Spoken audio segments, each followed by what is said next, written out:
Hanging కోసం నేను ఇట్లా ముందు థ్రెడ్ని అయితే కట్ చేసుకుంటున్నానండి. ఒక సైజులో బాగా లెంత్ ఎక్కువగా ఉండేటట్టు 2 పీసులు తీసుకోండి. మళ్ళీ ఒక సైజులో మీడియం సైజులో 4 పీసెస్ తీసుకోండి. మళ్ళీ చిన్న స్మాల్ సైజులో ఒక 4 పీసెస్ తీసుకోండి. ఇది చూడండి, వీడియోలో చూపిస్తున్నాను. ఆ విధంగా పీసులు అయితే థ్రెడ్తో కట్ చేసుకోండి. ప్లస్ 4x4తో క్లాత్ అన్నది కట్ చేసుకోండి. 2 ముక్కలుగా ఇట్లా 4x4తో కట్ చేసుకోండి. కట్ చేసుకున్న తర్వాత ఇదిగోండి, నేను ఎట్లయితే మార్కింగ్ చేస్తున్నానో అట్లాగా ఇప్పుడు మనం కట్ చేసుకున్న థ్రెడ్ అన్నది పెట్టుకొని కుట్టేసుకోండి. స్టిచ్చింగ్ అన్నది చేసేసుకోండి.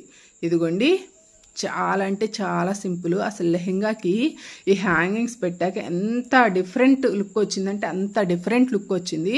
మనం ఇట్లా డిఫరెంట్గా స్టిచ్ చేసినప్పుడు కాస్ట్ కూడా దానికి తగ్గట్టు అడగొచ్చండి. పాపం ఈ అమ్మాయి మాత్రం నేను అడిగినంత అమౌంట్ పే చేసింది. చాలా అంటే చాలా తనకు నచ్చింది స్టిచ్చింగ్, అందుకోసమే పే చేసింది. నాకు కూడా చాలా కష్టంగా అనిపించినా కానీ ఇష్టంగా చేశాను. చాలా టైం పట్టిందండి. అసలు ఒక్క బ్లౌజ్ స్టిచ్చింగే నాకు 4 గంటలు పట్టింది. అంత టైం తీసుకుంది. బ్లౌజ్ ఏమో చాలా చిన్నది, తిప్పుకుంటూ కుట్టే తలకి నాకు సరిపోయింది. Back side, front side, lehenga అన్నీ కుట్టే తలకి 4 గంటలు అయితే పట్టింది.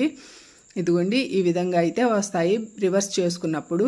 ఇంకా మధ్యలో మన దగ్గర ఉన్న వేస్ట్ పీసులు ఏవైతే ఉంటాయి కదా స్టిచ్చింగ్ చేసినప్పుడు, వేస్ట్ ముక్కలు, ఆ ముక్కలు పెట్టేసేసి ముక్కల్ని తీసుకొని ముక్కల్ని పెట్టేసుకోండి. పట్టిన వరకు కొన్ని పెట్టుకోండి, మరీ ఎక్కువ పెట్టకుండా, వెయిట్ ఎక్కువ వస్తుంది. ఇట్లా పెట్టేసుకొని మధ్యలోకి లోపలికి ఖర్చంతా లోపలికి వెళ్ళిపోయేటట్టు ఫోల్డ్ చేసుకొని, మరీ ఎక్కువ పెడితే ఫోల్డ్ చేయడానికి రాదండి, కొంచెమే పెట్టుకొని ఇట్లా ఒక స్టిచ్చింగ్ అన్నది వేసుకోండి. స్టిచ్ వేసేటప్పుడు పైన థ్రెడ్ కూడా హ్యాంగింగ్ అయ్యేటట్టు థ్రెడ్ కూడా అడ్జస్ట్మెంట్ పెట్టుకొని పైనంతా చుట్టూతా స్టిచ్ వేసుకుంటూ రండి. చూసారా, కింది సైడ్ అయితేనేమో ఇట్లా 5 మనం పెట్టుకున్న థ్రెడ్స్ వచ్చాయి, పై సైడ్ ఏమో హ్యాంగింగ్ వచ్చింది. ఈ విధంగా పెట్టుకొని ఇప్పుడు ఈ 5టికి కింద మొగ్గల్లాగా ఇవ్వాలి కదా, అందుకోసమని నేను గ్రీన్ కలర్ది లెహెంగా క్లాత్ తీసుకొని ఫస్ట్ ఇట్లా 2 అంగుళాలు ఇంటూ 2 అంగుళాల వెడల్పుతోటి కట్ చేసుకొని ఇలా త్రిభుజంలాగా ఒక స్టిచ్ అన్నది వేసుకుంటున్నాను.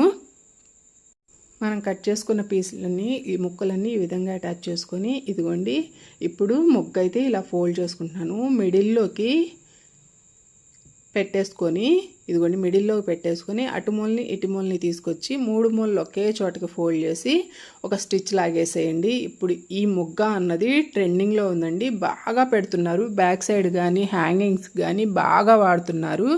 మీకు అర్థమైందా? ఇట్లా ఇదిగోండి మధ్యలోకి పట్టుకొని అటుది ఇటుది ఇట్లా ఫోల్డ్ చేయండి. అంతే అండి, చాలా అంటే చాలా సింపుల్గా అయిపోతుంది. ఈ విధంగా ఫోల్డ్ చేసేసి మొత్తం ఎక్స్ట్రా క్లాత్ ఏదైతే ఉందో కట్ చేసుకొని నీట్గా, ఇదిగోండి ఎంత బాగున్నాయో చూడండి, ఎంత క్యూట్గా అనిపించాయో నాకైతే మాత్రం. మొత్తం ఇలా రివర్స్ చేసుకోవాలి. మొత్తం మనం కుట్టుకున్నాం కదా, కుట్టుకున్న మొగ్గలన్నీ ఇట్లా రివర్స్ చేసుకోవాలి. రివర్స్ చేసుకున్నప్పుడు ఇలా ఉంటాయి. ఎలా ఉంది హ్యాంగింగ్? నచ్చిందా? నచ్చితే కామెంట్ చేయండి అబ్బా, అసలు ఎలా ఉన్నాయి నా వీడియోస్ అన్నది. ప్లీజ్ నన్ను ఫాలో అయ్యే వాళ్ళు ఒక్కసారి కామెంట్ చేయండి, ఎక్కడి నుంచి ఫాలో అవుతున్నారో అన్నది నాకు అర్థమవుతుంది. ఇవ్వండి 2 హ్యాంగింగ్స్ అయితే ఇలా రెడీ చేశాను, లెహెంగాకి పెట్టేశాను. వీడియో తీద్దామనుకున్నాను బట్ మిస్ అయ్యింది. ఎలా ఉన్నాయో కామెంట్ చేయడం మాత్రం అస్సలు మర్చిపోవద్దు. Thank you all.